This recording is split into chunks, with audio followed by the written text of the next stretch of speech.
दोस्तों सोचो जरा, आप थिएटर में बैठे हो, स्क्रीन पर एक सीक्रेट मिशन चल रहा है। Raw agents, hidden code, secret tunnels, undercover identities, और तभी अचानक एक खबर पूरे देश में आग की तरह फैल जाती है। इस फिल्म की वजह से देश की असली इंटेलिजेंस ऑपरेशंस खतरे में पड़ सकते हैं। जी हाँ, जिस फिल्म को लोग इंडिया की सबसे बड़ी एक्शन ब्लॉकबस्टर बता रहे थे, अब वही फिल्म पहुंच चुकी है दिल्ली हाई कोर्ट। और आरोप इतने खतरनाक है कि मामला सिर्फ एंटरटेनमेंट तक सीमित नहीं रहा, अब इसमें नेशनल सिक्योरिटी का एंगल जुड़ चुका है। लेकिन सवाल ये है, क्या सच में फिल्म में ऐसी चीजें दिखाई गयी जो कभी पब्लिक तक नहीं पहुंचनी चाहिए थी, या फिर ये सब सिर्फ कंट्रोवर्सी क्रिएट करने का नया तरीका है? तो वीडियो को आखिर तक जरूर देखना।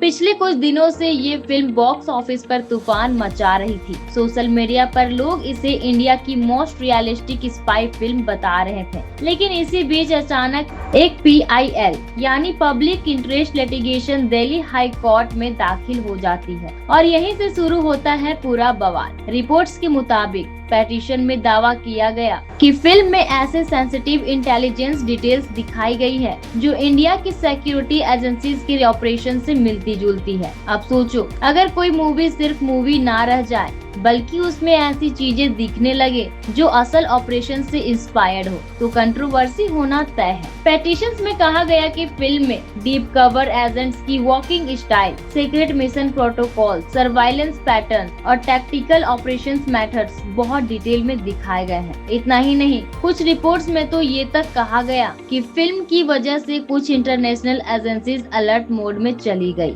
अब ये क्लेम कितना सच है, ये तो इन्वेस्टिगेशन के बाद ही साफ होगा। लेकिन कंट्रोवर्सी ने पूरे इंटरनेट को हिला दिया है। सबसे शॉकिंग बात क्या है जानते हो? कोर्ट ने इस मामले को सीधे खारिज नहीं किया। दिल्ली हाई कोर्ट ने सेंटर और CBFC को इस इश्यू को सीरियसली एग्जामाइन करने के लिए कहा गया। मतलब मामला अब ऑफिशियली रिव्यू स्टेज में पहुंच चुका है। लेकिन दोस्तों, असल ट्विस्ट अभी बाकी है, क्योंकि फिलहाल कोर्ट ने मूवी पर कोई बैन नहीं लगाया है, यानी मूवी अभी कंटिन्यू करेगी। लेकिन अगर रिव्यू के दौरान अथॉरिटीज को कुछ सीन्स प्रॉब्लमेटिक लगे तो एडिट्स, डिस्क्लेमर्स या स्ट्रिक्टर रूल्स लागू हो सकते हैं। और अगर ऐसा हुआ तो ये इंडियन सिनेमा की हिस्ट्री में एक बड़ा टर्निंग पॉइंट साबित हो सकता है, क्योंकि पहली बार किसी ब्लॉकबस्टर स्पाई फिल्म पर इतने सीरियस नेशनल सिक्योरिटी एलिगेशंस लगे हैं। अब देखना ये होगा, क्या ये कंट्रोवर्सी कुछ दिनों में शांत हो जाएगी या फिर आने वाले दिनों में मामला और बड़ा रूप लेगा। और सबसे बड़ा सवाल, क्या फिल्म मेकर्स को क्रिएटिव फ्रीडम के नाम पर सब कुछ दिखाने की आजादी होनी चाहिए या फिर कुछ सीक्रेट्स ही रहने चाहिए? अपनी राय कमेंट में जरूर बताना।